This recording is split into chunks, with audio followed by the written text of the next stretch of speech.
नमस्कार दोस्तों, जय जोहार। मैं कौशल तिवारी और बिहनिया संध्या में आपका स्वागत है। धर्म के नाम पर हिंदू मुस्लिम में उलझाकर युवाओं के साथ किस तरीके से सरकारें अत्याचार करती है, यह बिहार में भी देखने को मिल रहा है तो छत्तीसगढ़ में भी। यानी जहां जहां डबल इंजन की सरकार है वहां किस तरीके से युवाओं के साथ छल किया जा रहा है वह अब खुलकर सामने आ गया है।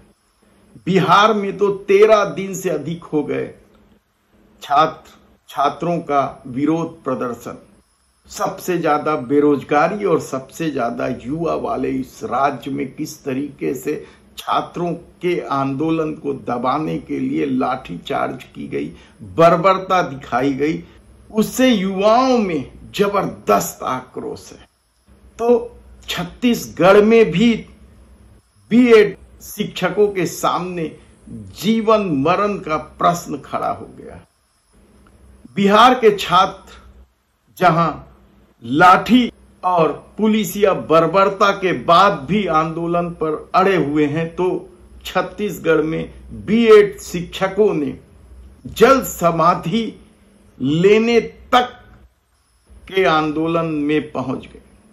5 शिक्षकों की हालत बिगड़ गई और आनंद फानंद में प्रशासन को उन्हें बूढ़ा तालाब से बाहर निकालना पड़ा। दरअसल बिहार छात्र आंदोलन के लिए जाना जाता है और छात्रों ने कितनी ही बार अपनी ताकत दिखाकर सत्ता बदल दी।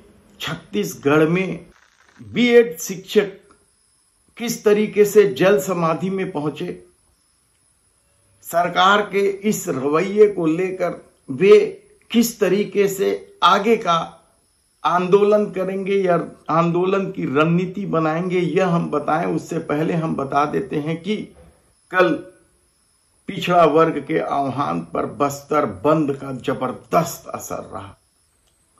बड़ी संख्या में हजारों की तादाद में पिछड़ा वर्ग के लोग जगह जगह चक्का जाम भी किए तो दुकानें तक बंद हुई। आंदोलन को असफल बनाने में पुलिस के पसीने छूट गए। हालांकि एक खबर यह भी आई कि साहू समाज के उपाध्यक्ष दशरथ साहू पर महिलाओं ने यह आरोप लगाते हुए हमला किया कि वे दलाली कर रहे हैं सरकार की।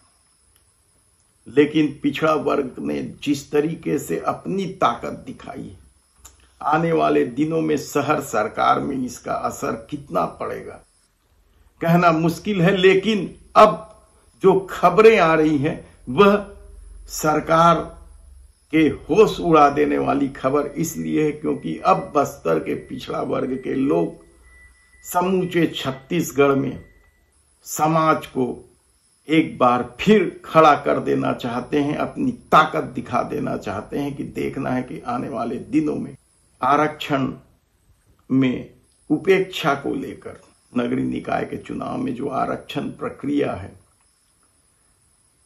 उसमें उपेक्षा को लेकर जिस तरीके से पिछड़ा वर्ग सत्ता से नाराज है, क्या आने वाले दिनों में इसका असर चुनाव पर पड़ेगा। लेकिन बात बीएड शिक्षकों का है।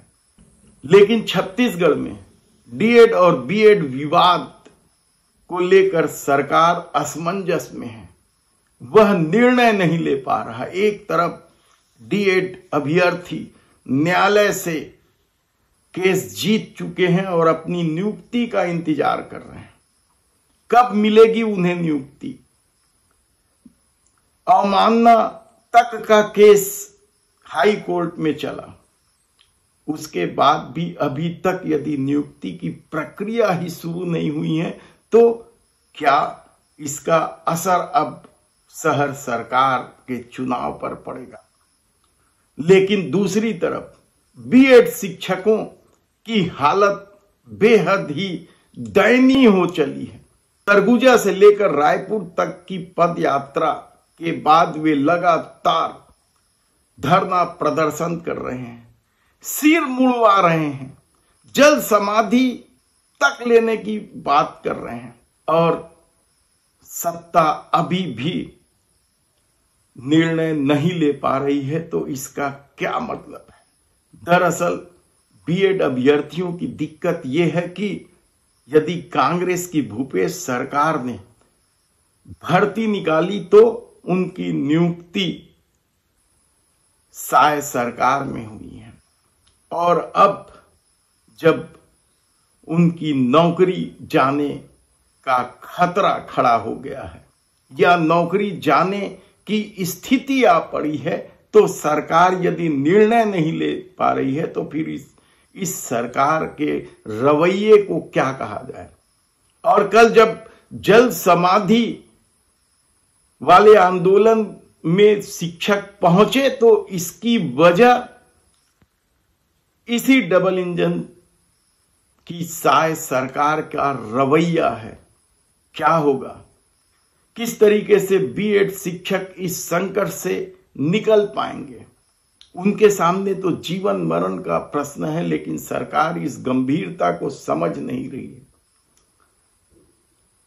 ऐसे में खबरें कई तरह की उड़ाई जाती है कि अब समायोजन कर लिया जाएगा, तो जो छात्र परीक्षा की तैयारी में लगे हैं वे अलग तरह की बात कर रहे हैं।